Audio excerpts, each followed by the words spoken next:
A headline went viral last week: Man uses ChatGPT to cure his dog's cancer. Most people either believed it or dismissed it as fake. Both are wrong, and the real story has almost nothing to do with ChatGPT. It has to do with a Nobel Prize-winning protein folding system called AlphaFold. But to understand why, you need to know what Paul was looking for. Paul Conyngham is a data scientist in Sydney. He knows machine learning. He does not know biology. Not a little, not at all. His rescue dog, Rosie, had mast cell cancer, an aggressive type that forms tumors under the skin. She went through chemotherapy. It slowed the spread but couldn't shrink the tumors. She had surgery. They came back. The vets ran out of conventional options. And here's the part that makes the story matter beyond one man and one dog. What Paul did next is something that wasn't possible 5 years ago. So he did what a data scientist does. He looked for data. He went to ChatGPT and asked for a plan. What are the options when conventional treatment fails for this type of cancer? ChatGPT suggested personalized immunotherapy, a vaccine designed to target the specific mutations in Rosie's tumor, training for immune system to attack the cancer cells directly. It also pointed him to the Ramachadi Center for Genomics at the University of New South Wales. Now, let's be clear about what ChatGPT did here. It gave Paul a direction. A good veterinary oncologist could have suggested the same thing. Google Scholar could have surfaced the same papers. What ChatGPT did was make that knowledge accessible to someone who didn't know the vocabulary, didn't know the field, and didn't know who to call. It was a tutor, not a scientist.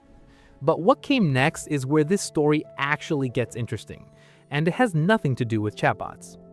Paul paid $3,000 to have Rosie's DNA sequenced at UNSW, both the tumor and healthy tissue, so he could compare them. He got back raw genomic data, a list of every mutation in Rosie's cancer cells. Somewhere in that list were the mutations that mattered, proteins that were different enough from Rosie's normal cells that her immune system could learn to recognize them and attack.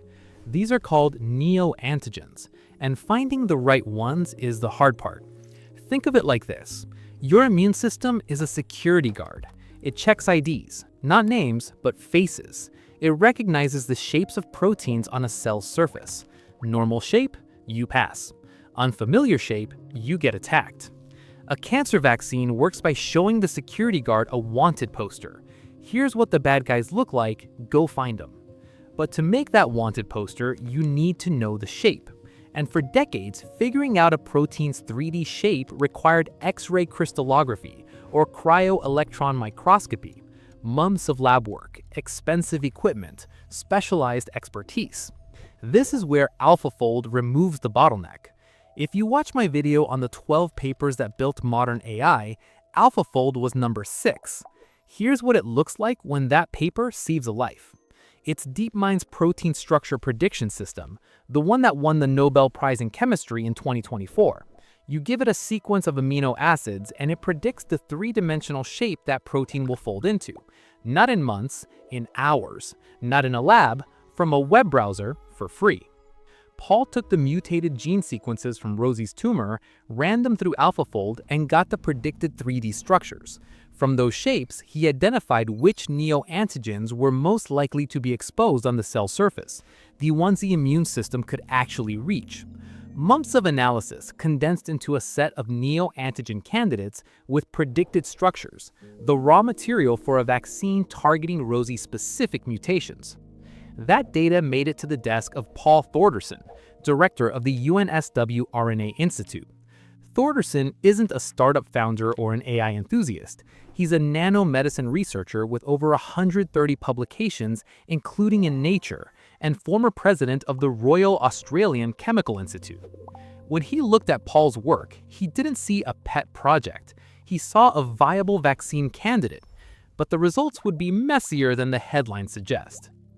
Thordarson's team built a vaccine, mRNA packaged in lipid nanoparticles, the same delivery mechanism used in the COVID vaccines you've heard of. From data to finished vaccine in under 2 months. Veterinarians at the University of Queensland administered the first injection in late 2025, with a booster about 2 months later. The results? The tennis ball-sized tumor on Rosie's hind leg shrunk. Some reports say 75%, others say roughly half. Rosie's energy returned. At last report, she was back chasing rabbits. But here's what most articles leave out. Rosie was also receiving chemotherapy and immune checkpoint inhibitors, drugs that help the immune system recognize cancer cells. Checkpoint inhibitors alone can shrink mast cell tumors, so nobody, not Pall, not Thordarson, not the vets, can say with certainty how much of the improvement came from the vaccine, how much from the chemo, and how much from the immunotherapy. There was no control group, no peer-reviewed paper. One dog, one case, multiple treatments at once. Pall himself said it plainly, "I'm under no illusion that this is a cure." What Pall did isn't a breakthrough in cancer research. Moderna and Merck are already in Phase III trials for personalized mRNA cancer vaccines in humans.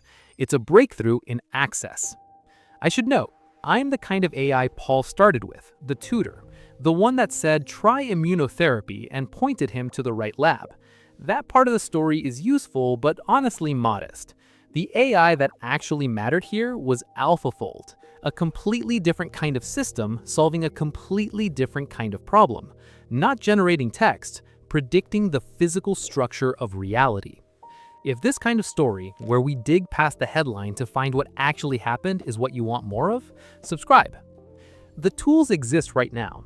AlphaFold is free, mRNA synthesis is a known process, the science is there.